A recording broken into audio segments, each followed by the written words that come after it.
Let's just talk a little bit about the ops that you did in 76 in the southeast Lowveld, around Bangala Dam. I know you were inside Rhodesia and going across into Mozambique. Just any of your recollections about that period?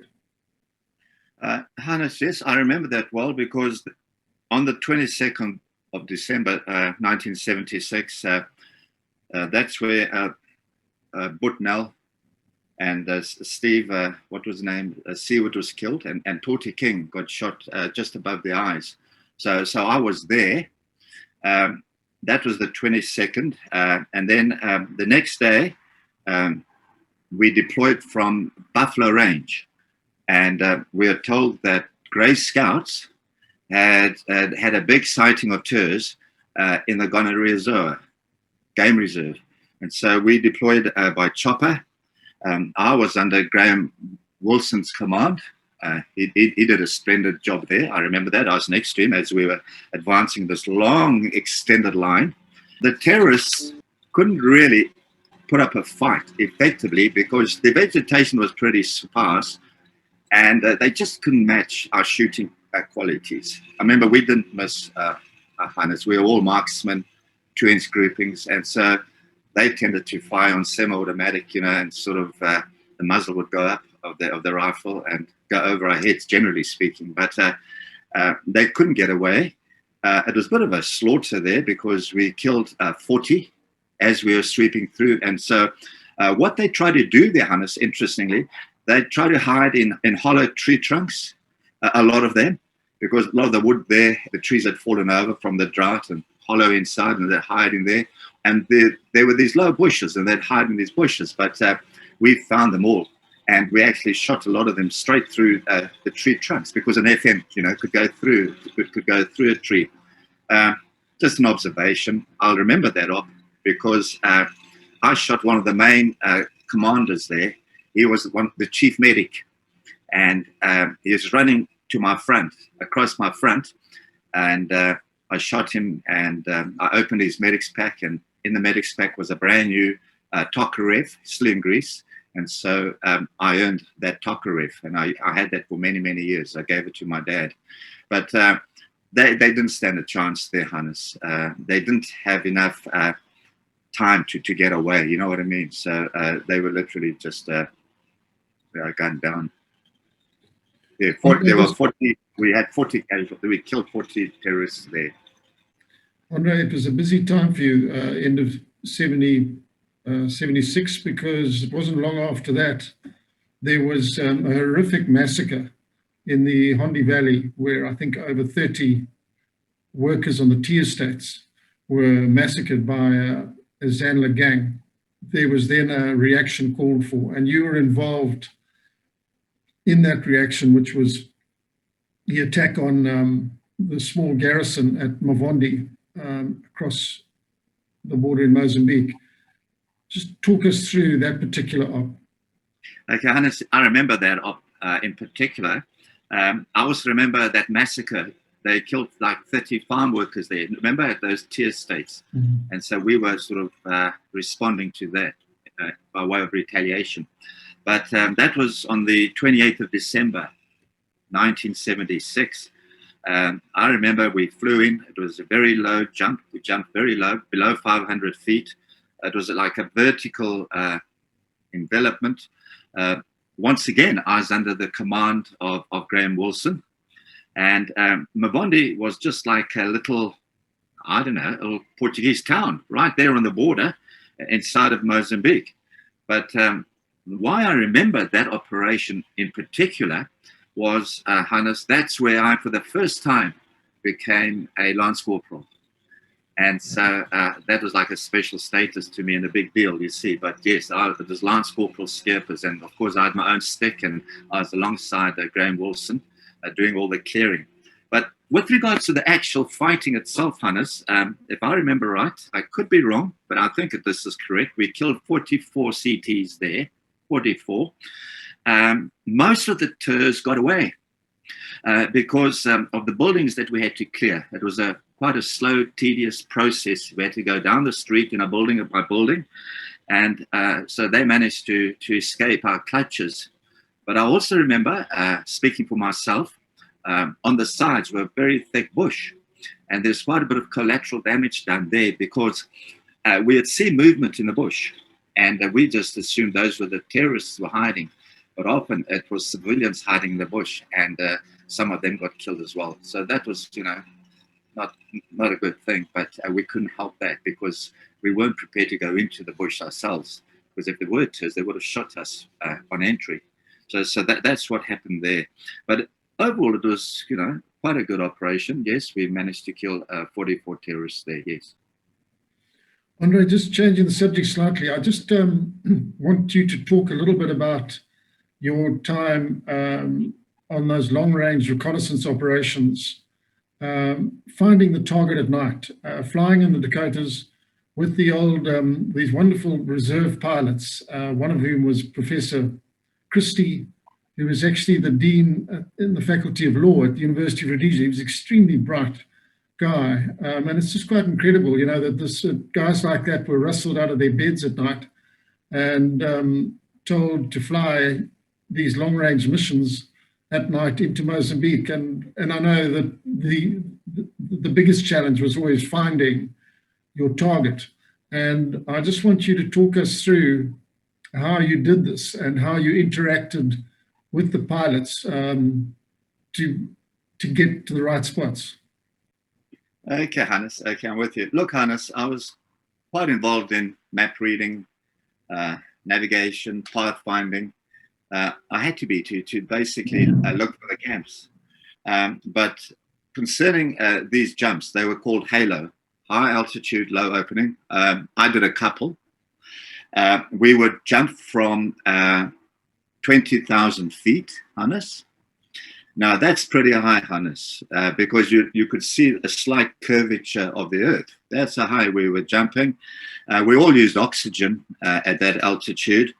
And if I can remember right, Hannes, it's 50 years ago, but you would free fall for 90 seconds. So that's a long time to be in the sky. You almost had time for a cup of tea. You see, so you would be falling down. But you mustn't forget that I also had lots of liberty in that I could track kilometers across the sky. So as I was coming down, not only did I look for features in the aeroplane, but as I was coming down, I was also looking for landmarks because I could go where I wanted to go. And wherever I went, the men followed me. You see, so we could cover many kilometers in the sky to get overhead your target. But Hannes, just a bit on that, because that was rather a special kind of operation. I would generally jump between 2 and 3 o'clock in the morning. I like to jump in because of the element of surprise, but also because it gave me time in the early hours of the morning to pack, dispose all my equipment. Because if you didn't hide that and you're looking for a camp, that would lead to a compromise very quickly if someone found all your equipment. We would generally leave New Serum. Now, the pilots were very good, Hannes, cooperative, friendly, you know what I mean? And whatever I requested, they helped me. They weren't funny at all, which just made my task so much easier because we were under quite a bit of stress, Hannes, you know what I mean, on these ops. But we'd leave New Serum. That's where I deploy from on both occasions at about 11 or at least before midnight at night, 11 in the evening, because of the long distances we had to travel into to Zambia. But what I remember about those flights, Hannes, it's hard to imagine this, but it was freezing cold up there. You know, Hannes, remember the deck door was open all the way. And if you stood there by the door, and you breathed, then out of your mouth would come these icicles, little pieces of ice. That's how cold it was up there. So it was freezing cold. And what I would do, this is the way I worked, Hannes. I don't know how other men did Halo, but the way I did it, Hannes, and it worked for me because I found the camps. I would stand in the cockpit. So all the men would be seated in the plane, fully kitted up, with oxygen. And I would stand behind the two pilots there, behind their chairs. You see their seats, and I had like a 180-degree view through the deck windows. and I could navigate. And Hannes, I was I was reasonably good at doing that because I knew what I was looking for. I was mainly looking for features, main features, to tell me where I am in relation to where I thought the camp was. So I would look at main roads, dirt roads from 20,000 feet. They look like silver ribbons, little ribbons. And also lakes. Gaborabassa was a main feature for me. I knew when we passed over that, and I could estimate we're about 80 kilometers past that. I used the train, you know, that mountain range, because mountains also had something very conspicuous about them. The top of the mountain, if there was moonlight, was lighter than the base. The base was always darker, so you could see the layout of the mountain range. And so, if you saw lights for a town, there weren't many lights there that you could see at that height. But that's basically what I used. It was aerial map reading, really, at a tremendous advantage because I could look down from a very high position. So that's how it worked there, Hannes.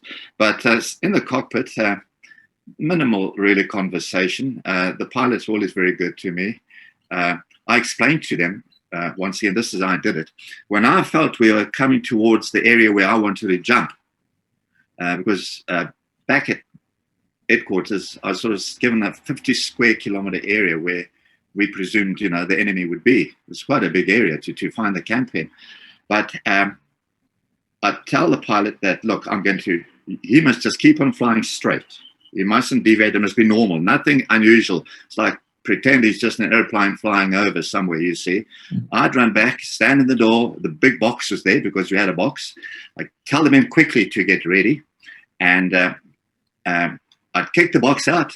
Now, the box had a red light, you see. All our equipment, well over $20,000 worth of equipment, night optical devices, everything. And then I would jump out straight after that. I had a green light above my helmet. So I would follow the red light. The rest of the men, it was, it was literally shoulder to shoulder. You know what I mean? We were right next to each other. They would jump out straight after me and they would follow the green light and off we would go. And yes, that was the procedure. But it was more just the long wait, Hannes. We waited for hours before we could jump. And it was just quite telling on the nerves, you know what I mean? Because you didn't know what was down there. But I did say to the pilot generally, keep going, maintain your direction, and we're going out. And like I said, the lights were quite important because I could follow the red light. The one jump, we lost the box altogether because the parachute didn't open. But generally, that helped the men follow me as to where I was going. And I want you to just talk to us, just explain the process on getting your commission into the SAS. You were an officer, but on your return, you weren't commissioned straight into the squadron. You had to go on a live firing sort of exercise, which was run by Darryl Watt in the Urungwe, which then was very, very heavily infiltrated by Zipra. So you were in a very hostile neighborhood, I know that. But just talk us through that process on your way to actually being commissioned into the SAS. Okay, Hannes, I was at quite an advantage. Remember, you had different kinds of officers courses. You had the TAs doing their 4-month officers course. You had the POC course where senior NCOs would go in and do that course to get their commission. But I did the regular cadet course. That was 13 months. And that stood me in good position, so I'm told, for future promotion. You know what I mean? The regular officers, because we were like the career officers, you know, if you want to use that word. But SAS selection, as far as officers were concerned, was very strenuous. And remember, I told you I'd done the selection already in Yanga with Rob Johnson. We did an all-in, which was very hard with all the senior NCOs trying to find us and catch us and extract information from us. A lot of people failed that. But there was a third selection for officers, and that was Darryl was the assessing officer. He took us into the Urungwe TTL, and there we actually had live practice. You know what I mean? That was the real thing. Now, that was a very difficult area to operate in, Hannes, because let me just tell you before I speak about the selection itself, because the selection lasted 10 days. 10 days with Daryl, you can imagine. And, you know, he would walk, 20, 30 Ks a day. So it was pretty hard. But the Urungwe TTL was known as a liberated area by the Turs. In other words, they controlled the military activity of the area, not us, with the help of all the local supporters. And so they had all these people called Majibas, and the Majibas served Zipra's intelligence network. They were the eyes and the ears for Zipra. And if they saw any unusual movement, they would investigate, or they would report back to Zipra, because they had their contacts, they had their network. It was very secure. And because they were so effective in reporting back our position to Zipra, that prevented us, Hannes, from walking during the day. Totally, we could not walk during the day, because these Majibas, generally, most of them were young, but they were herdsmen, hunters, hunting rabbits with their dogs, and some young farmers. But they would pick up any unusual activity. So it was very hard, actually, to be successful in the Urungwe. These external ops were, in a sense, much easier, less stressful than working in the Urungwe and in the Gonerizoa area as well. But if I can, Hannes, I'll just explain to you what happened there, because after that selection, so it lasted 10 days, Hannes, we came back on the 14th of November. Now, what's important to remember there, Hannes, because this caused a bit of controversy, we deployed into the Urungwe after the first Viscount was downed on the 3rd of September 1998. Now, that Viscount was Viscount Hunyani, remember, RH825, in which 48 civilians died there, you see. So we went into Urungwe after that. And then on the 24th of November, we now returned from our selection course under Daryl's leadership, because he was the one assessing us. There are quite a few people there. There's Joe Deploy, there's Rich Stannard, Slingsby, he was an officer, but he was our signaller. There's myself. And it was a very busy time, because Daryl would really know where to go to find the Turs. He had quite an intuition to find where he thought the enemy were, and often he was right. But on the 24th of November, after this very strenuous exercise, we were busy returning to Salisbury, and we stopped at Karoi for a beer. And there we met Keith Nel. Now, I know there's controversy about Keith Nel, but it was Keith Nel. We all know that. And 1 minute he is a corporal, and then I think he's a captain, with the what did they call them? The security. Yes, that's right. He called Daryl aside, and he briefed Daryl as to what had happened, because he had the crowd headman there who said the Sterling gang is in his village. They were molesting his daughters, you see, and he had two very senior, reliable SFA were present, and so they vouched. And so Daryl listened carefully. He said, "No, this sounds, this sounds feasible. We need to go." He phoned Garth Barrett and said, "Can we go?" Garth Barrett gave him the permission, and then that night we set off to this kraal. We walked about 25 kilometers that night. Now, that was very strenuous with our pack on us, but we legged it, and we arrived at the kraal about 4 o'clock that morning. You see, the headman, the kraal chief, he took us in, and once we got there, Daryl then sent me forward to do a recce. It took me nearly an hour to do that reconnaissance, because there were 8 huts, and I had to make sure, what was going on around and in these huts. But as I was snooping around, I saw one AK leaning upright against the doorpost of one hut. So obviously he's inside there having an affair with one of the chief's daughters, you see. And so I was still snooping around. I was pretty good at snooping around, Hannes, a bit of a sly character. And next minute, the one terrorist came out the front door of the hut, straight towards me. So I quickly went down to ground, and he stopped right in front of me, about 12 inches, 1 foot, honestly. And he urinated in front of me. So his urine, splashed into my face. But I didn't move, Hannes. I just lay there still. I thought his turn's coming, you see, and I let him go back. And then we waited for first light. And Dale put me in charge of the assault, of the attack. I positioned the men. I gained in the arcs of fire because I knew quite a bit. I've gone around all the huts. You see the 8 huts. And Darrell went to the right flank in case someone tried to gap it out that side. But when we initiated contact, when it got lighter, they came running out. Some of them skirmished towards us to attack us, you see. But they didn't stand a chance, Hannes.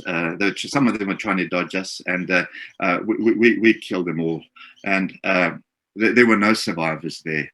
So that's what happened there. But if I may just mention this, Hannes, people forget this, that when we did an attack or an assault, we were all marksmen. We all had 2-inch groupings. And generally, it was pretty hard to get away from anyone in SAS because, we were pretty good shotters. And the TERs weren't like that because, they would spray random on automatic rifle. But that's how it went. And, of course, in war, the name of the game is shooting. If you're the best shot, you win the battle. And that's what happened there. Anyway, after that op, we moved away from the kraal because we were afraid of a counterattack because there were a lot of Bajiba and a lot of activity in the surrounding area. It wasn't just that chief's kraal. And Darrell got me. I personally did this, Hannes. I collected the bodies, laid them up like that, in a line. I got heavy documentation. I put it on the one dead chest who I thought was the leader that came out. Put it on his chest.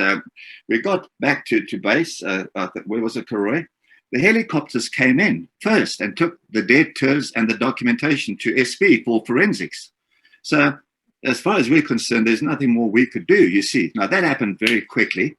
Then we moved away from the kraal, and Darrell told Rob Slingsby to set up the TR-48, and he was doing that because we had to give a sit rep back to headquarters. And while he's doing that, Hannes, he was nearly killed.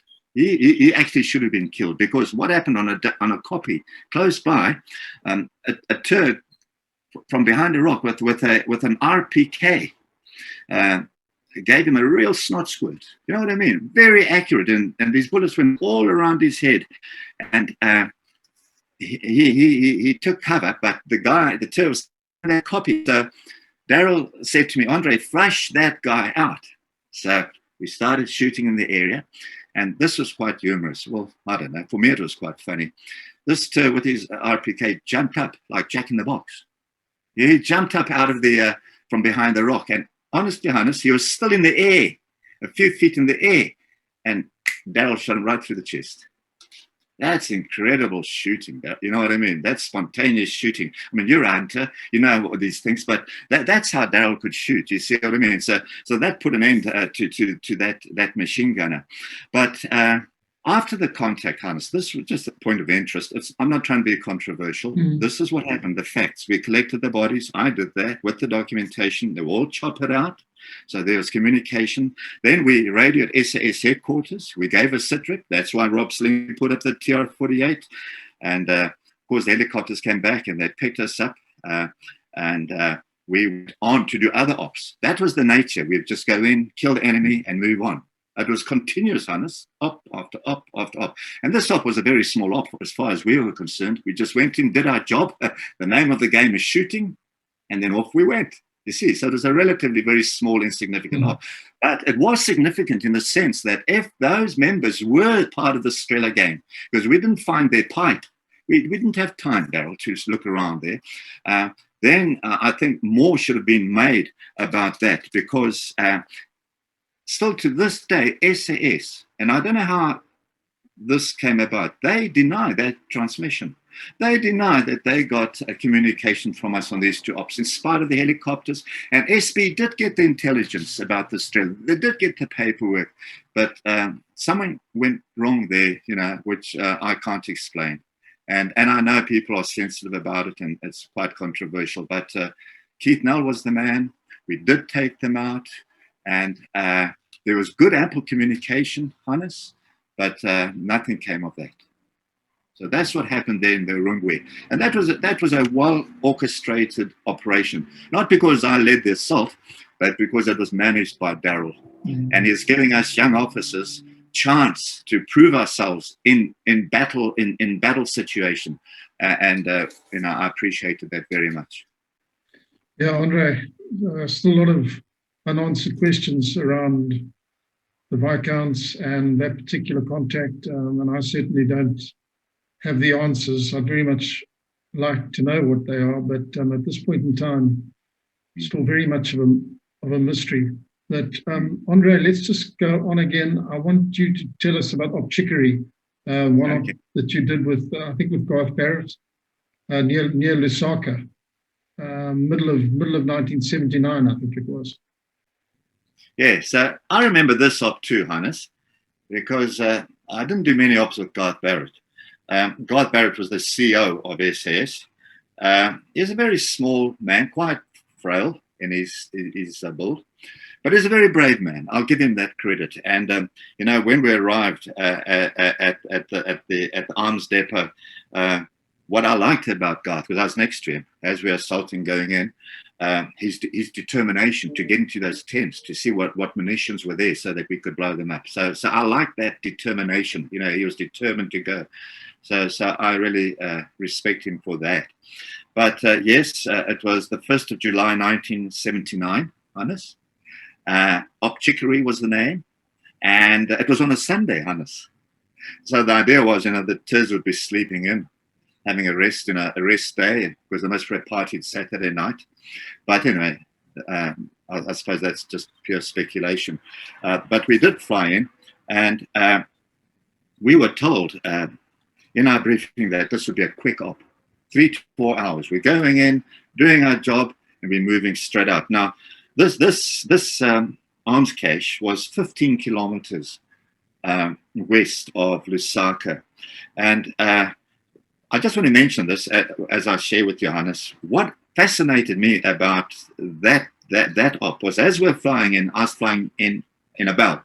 So I was sitting at the door looking out, and I really appreciated the lush green vegetation in Zambia. The soil looked so rich and fertile, agriculturally rich. So I thought, wow, what a blessed land this is, because it's like we're flying over those Kafue flats, just magnificent, you see. And that's what really impressed me. But Hannes, this was a very huge arms cache. There were hundreds of tons of munition. In fact, I'm told it was the biggest arms cache in Zambia. And we went in and we just blew up the whole cache. When these rockets and bullets and grenades were going off, Hannes, we had to withdraw slightly because the flames were going up to 100 meters in the sky. That's really high for fire, isn't it? You know what I mean? Because I know you're in Australia, these big tall gum trees set alight and they burn because of the oil, but it's never 100 meters. But that's what happened there. To reach out about 100 meters in the sky, and all kinds of explosives were going off. For example, there were 122 millimeter rockets just loosely flying around, hovering around, you see, and zigzagging all over the place loosely. And it was quite dangerous. So we had to be very watchful that, you didn't get clobbered on the head with all these flying missiles. But it was a bit like Guy Fawkes. So we did that. We must have set back Zipra, and their attack plans for at least a year, because we destroyed all the munition there. And as quickly as we went in, we came out again. So in terms of a successful op, destroying the munitions, which was our aim, we accomplished that 100%. Yeah. Andre, a few months later, you're back in Zambia. At this point, there's been a massive buildup in Zambia of conventional forces, and the plan was to launch a full conventional assault on Rhodesia, and Optepid was then launched near the town of Sivonga, where there was a big Zipra base. And I know you were very involved in this. Just talk us through the events involving that attack. Okay, so I remember that off as well, because that was really my last camp attack. I was wounded there as well. But Hannes, so that happened in October 1979. Okay, it was in Zambia. And the camp, a Zipper camp, consisted of well-trained, conventionally trained soldiers. Now notice, this is the first time I don't call them terrorists. They were soldiers, Hannes, and they were brave. They put up a stellar fight. You know, I always respected my enemy or the opposition to put up a fight because, you know, it took a lot of courage, you know, to do that. And so I don't call those men terrorists. They were really soldiers. They were there to hold their position. Now, what happened there, Hannes? So we pre-positioned, and then we flew in, and that night we were a few kilometers away from the actual camp. Just getting ready to deploy early next morning. And Rob Johnson, he was the ground commander for SAS. And I remember on either side, on our flanks, were RLI. And I'll never forget that night, Hannes, because of the incredible explosions. I've never heard explosions that loud, and I've had a lot of mortars, you know, going off around me. But what Zipper did was they mortar bombarded the area, the vicinity where they think we were in, and a lot of the mortars and the 122 mil rockets landed quite close to our position, but their explosion, especially that 122 mil rocket, was earth-shattering, Hannes, and I'll never forget that, Hannes. I can't explain to you how loud that was, but it reminded me a lot of the artillery bombardment in World War One. Imagine what those soldiers had to go through, you know what I mean? And, you know, those bangs were so loud, the explosions, that you'd get drunk. It'll make you drunk and dizzy, and you could go mad, you know, from just shell shock. That's how loud those explosions were. But I remember our RLI also took very heavy casualties in that operation. But what happened, Hannes, that night, I was instructed by Rob Johnson to lead SAS, the squadron, into the assault position to do the camp attack. And that was quite an honorable thing for them to get me to do that, Hannes. You know, that's the whole squadron going in. And he wouldn't have sent me if he had no faith in me. But anyway, I like doing that kind of work. And the column of men behind me, as I led them in, were hundreds of meters long. It was a whole squadron. And so I had a big responsibility there. And I want to just explain to you what I did there, Hannes. I was going down slightly downhill. I was aware of our RLI on the other side of us, on the high ground. And I was leading in front, which I normally did, Hannes. And then I thought, you know, what happens if I get killed? What happens now? There's going to be chaos. Or what happens if we engage in a firefight and I'm right in front? Because I need to be back a bit to be able to control the contact, you know what I mean, the operation, because that was my work, my duty. So I put Steve Seymour, who I knew quite well, because he worked with me quite a bit on the Russian front, in front of me. I was second, and he set off about 10 paces in front of me. And we walked. Now, Hannes, I was quite good at navigating. My direction was pretty accurate, but Steve was veering off slightly to the left, zigzagging slightly to the left in small little measurements. So I thought, no, we can't do this, because, Hannes, when you do a camp attack, the assault line has to be at right angles to the camp. You know, you learn that on officers' course. Your flanks cannot be exposed. You must face the enemy head on. You know, it must be a frontal assault. So I was worried about exposing our flanks and all these men behind me. It was a big responsibility. So I stopped on my own steam, Hannes. I stopped the whole advance line column. And I went back to the front and I put Steve Seymour back. You know, he had done nothing wrong of any significance, but I was happy to be in front. And I set off again. And I knew it was going slightly to the left because my shadow, you know, on my body clock had changed slightly, you see, because that's how I worked. And I could see, no, we need to be more to the right, you see. And so off we set, and I was happy. And of course, Hannes, I'd only walked about 250 meters. Yeah, it was a reasonable distance when I walked into like a hidden minefield. What the Zipper soldiers had done at the base, they had laid a minefield using POM-Zs. So they were invisible because the POMZs were in the ground, and they were strung across with this fine wire, like guitar wire. You couldn't see that, you see. And you couldn't do an assault through that. And so I bumped into the first one. I heard the percussion going off, but I had no idea what it was because I wasn't aware of me tripping anything, you see. But admittedly, I wasn't looking at the ground. You know, I'm looking up front to see where the enemy are. You know what I mean? And so this thing took me out. So I don't know if you know how POMZ works. It's quite a big grenade. It shoots out the ground to about chest height there, you see, and then it explodes. And this thing exploded in front of me. And Hannes, it lifted me off the ground as high as I am. I'm 6'3". It lifted me right up and threw me back onto the ground. And my arm was broken. This one there, and there you can see that's where the bone's broken there. And I was concussed. I had shrapnel in my leg. But that sort of rendered me useless. I couldn't carry on, you see. And Corporal Plusnek, who was about 7 paces behind me, was also wounded from that same POMZ. So if you had to ask me what was the outcome there, Hannes, well, we couldn't really do the attack. We couldn't do the assault because in front of us was a hidden minefield set up with, tripwires that we couldn't see and with POMZs. And that night, anyway, Hannes, Zipra made an orderly retreat. Remember, that's where it involved David Greenhalghs, you know what I mean? But if you had to ask me, Hannes, what's your assessment of that?